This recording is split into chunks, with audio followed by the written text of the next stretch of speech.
조심하시기 바랍니다. 조심하시기 바랍니다. 얼마 전에 한 청년 세입자가 올해 1월 2일 날 전세 계약을 체결했다면서 근데 갑자기 이 집에 경매가 붙었어요 라고 얘기를 하는 거예요. 그러면 과연 이 청년 세입자는 전세 사기 특별법에 의해서 지원을 받을 수 있을까요? 많은 분들이 제가 말씀드린 전세 사기 피해자 인정 요건에 부합하면 당연히 인정될 수 있을 거라고 생각하시겠죠. 근데 현행법은 그렇지 않습니다. 왜 그러냐면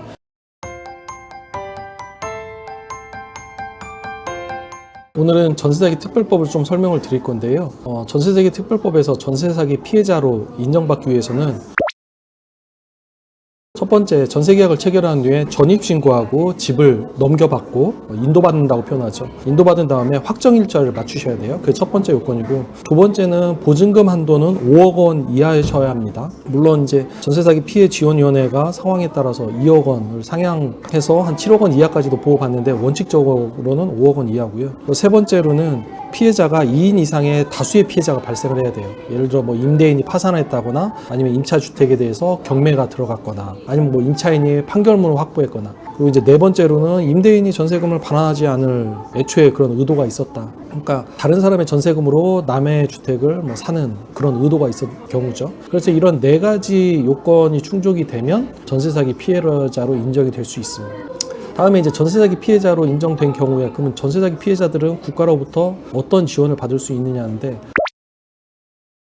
크게 네 가지로 구분할 수 있어요. 첫 번째는 전세사기 피해 주택에 대해서 내가 그 집을 살 수 있는 우선 매수권이라는 걸 보장해 줍니다. 그러니까 경매 절차에서 나 이거 우선 매수할게요 라고 하면 다른 사람이 요구하는 가격에 본인이 그걸 살 수 있는 거예요. 그래서 우선 매수권이라는 게 있고, 두 번째로는 나는 이 집을 살 자력은 안 되고 이 집에서 오래 살고 싶다 는 경우에 20년간 임대주택으로 살 수 있거든요. 그래서 이제 국가기관인 LH공사한테 그 전세사기 피해주택을 매입해 주세요. 사달라고 요청하는 거예요. 사달라고 요청하면 그 집에서 20년간, 최장 20년간 살 수 있습니다. 그리고 세 번째로 이 집의 가치가 1억 원인데 경매에서 LH공사가 7천만 원에 낙찰을 받았어요. 그러면 3천만 원의 경매 차익이 남잖아요. 이런 경우에 이 3천만 원의 경매 차익을 전세사기 피해자한테 지원하는 방안이 있고요. 마지막으로 네 번째는 나는 이 집을 내 집으로도 살기 싫고 임대주택으로도 살기 싫다. 이런 경우에는 다른 집을 구해서 내 집으로 사겠다고 하면 주택담보대출을 디딤돌 대출이라고 해서 저렴하게 대출받는 게 있고요. 만약에 그 집을 또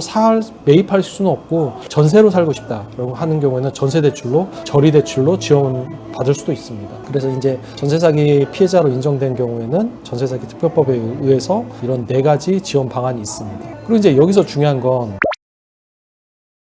얼마 전에 한 청년 세입자가 올해 1월 2일 날 전세 계약을 체결했다면서 근데 갑자기 이 집에 경매가 붙었어요 라고 얘기를 하는 거예요. 그러면 과연 이 청년 세입자는 전세사기 특별법에 의해서 지원을 받을 수 있을까요? 많은 분들이 제가 말씀드린 전세사기 피해자 인정 요건에 부합하면 당연히 인정될 수 있을 거라고 생각하시겠죠. 근데 현행법은 그렇지 않습니다. 왜 그러냐면 전세사기 특별법은 2025년 5월 31일까지 체결된 전세 계약에 대해서만 보호하는 법률이기 때문에 2025년 6월 1일 이후에 체결된 전세계약은 보호해주지 않아요.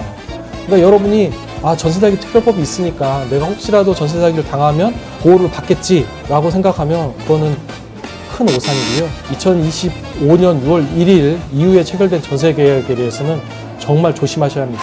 이렇게 전세사기 특별법을 작년 2025년 5월 31일까지만 보호해주는 이유는 전세사기 특별법은 기간이 제한된 한시법이기 때문이에요. 그 보호, 그 규정을 적용하기에 기간이 제한된 한시법이기 때문인 거고, 대한민국의 일반법인 범죄피해자 보호법은 생명신체에 대한 범죄 피해가 있는 경우에만 보호하고 있습니다. 근데 전세사기 피해는 생명신체에 대한 보호는 아니잖아요. 다만 이제 전세사기 피해를 입었을 경우에는 본인의 집을 잃어버리기 때문에, 집을 잃어버릴 경우에는 많은 분들이 생명에 큰 위협으로 다가오고, 실제로 지난 3년간 우리는 전세사기 피해자들이 한 10분가량 돌아가신 걸 봤죠. 그래서 한시적으로 이 전세사기 피해가 너무 크니까 국가에서 이걸 도와주자라고 만든 게 전세사기 특별법이기 때문에 이미 2년간 전세사기 피해로 입은 목숨을 잃은 사람도 봤고, 그래서 이 전세사기 피해에 대해서 국가가 돕는 것까지 다 보여줬는데, 앞으로도 똑같은 전세사기 피해를 입으면 이거는 국가가 보호할 가치가 있나? 이제 이런 의문을 갖기 시작하는 거예요. 그래서 전세사기 특별법이 있다고 해서 내가 전세사기 피해를 보호를 받을 수 있을 거다라고 생각하시면 큰 오산입니다. 조심하시기 바랍니다. 퇴근길 변호사의 김태근 변호사입니다.